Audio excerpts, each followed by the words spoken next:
This here is the best lens, a budget lens you can buy for. Let's open it. Oh, sheesh, man. Sheesh.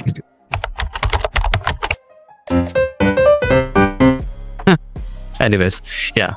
Hey comrades, welcome back to the channel. Today we'll be reviewing and having a hands-on on this Canon EF-S 55-250mm lens. Well, this is our telephoto lens, and in this video, like, we will be segregating in some few points, so we will be discussing about the build quality, the image, the specifications, well, why it's required for your gear, and it should be in your backpack, right? So yeah, there we go. Like, this is the thing we are looking for.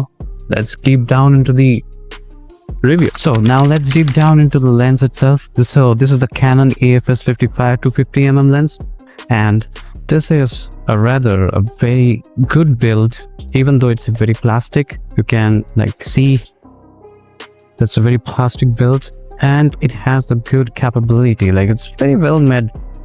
And now if we come to the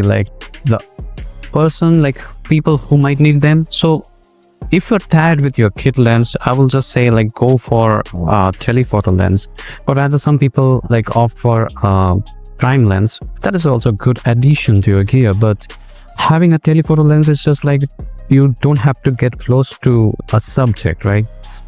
So that will be a perfect gear you can upgrade to, even though it's very old, even though it's 10 to 12 years old lens. But I will say just go and try with it.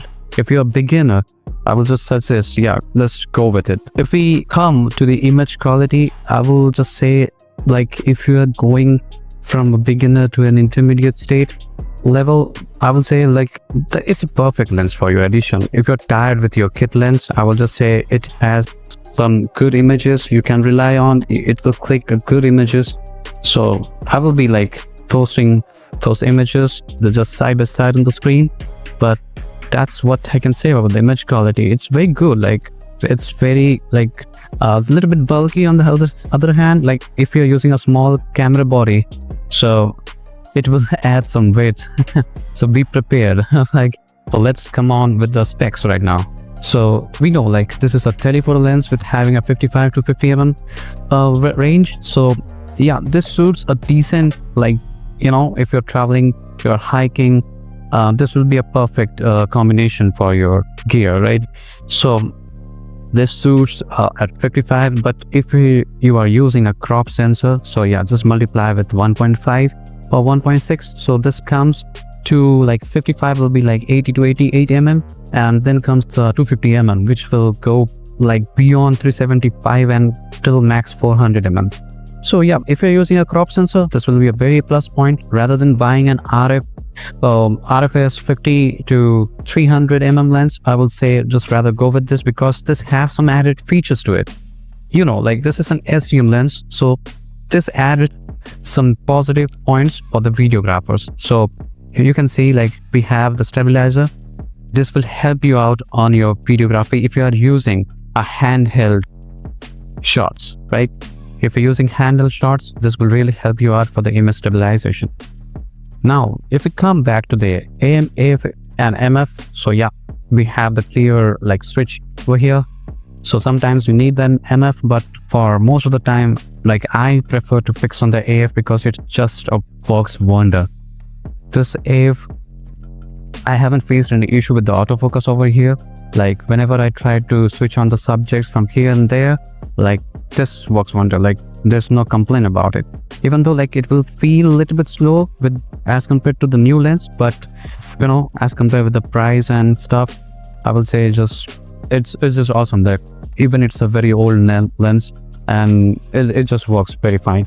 No comments on this part. So now let's come back to the aperture. Well, let me show you over here.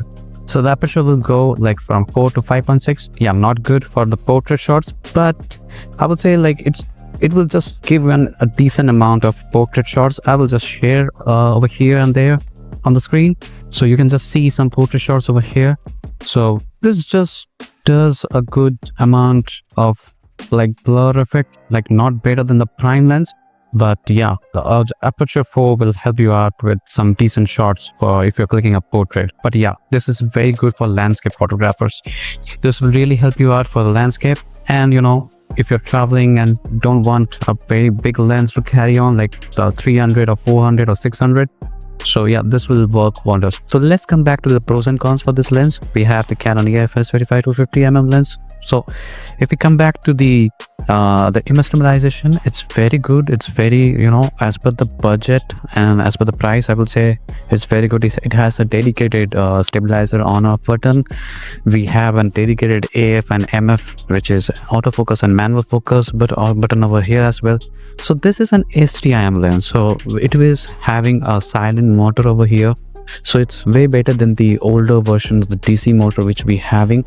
So it's very good if you are doing photography or videography where you don't need that lens noise. It's just very creepy, and that is not very decent if you're doing an videography or any other else.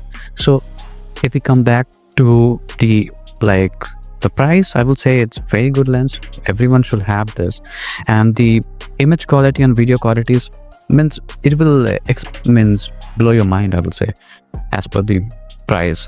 So if we come back to the cons, so even though it has a plastic build, I would say it just justifies what the price tag it's having on.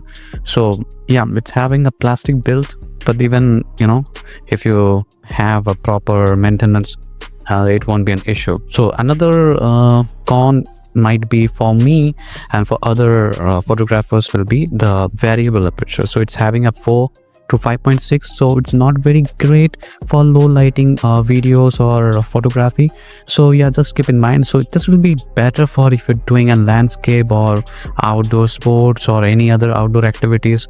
Not best for indoor lighting, but if you're having a good well light on the indoor type of any birthday parties or any wedding, so yeah, this might be a good lens. But yeah, this is a telephoto lens, so yeah, do keep in mind. So you just need to, for wedding or something indoor, 35mm or will be better, much better.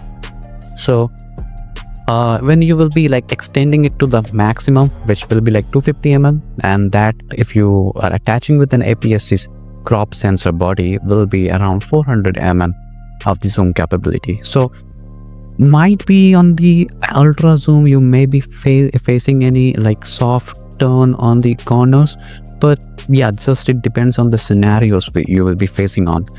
Yep, so that's what I can say for the pros and cons for this one. Yeah, till then, next time, bye bye comrades.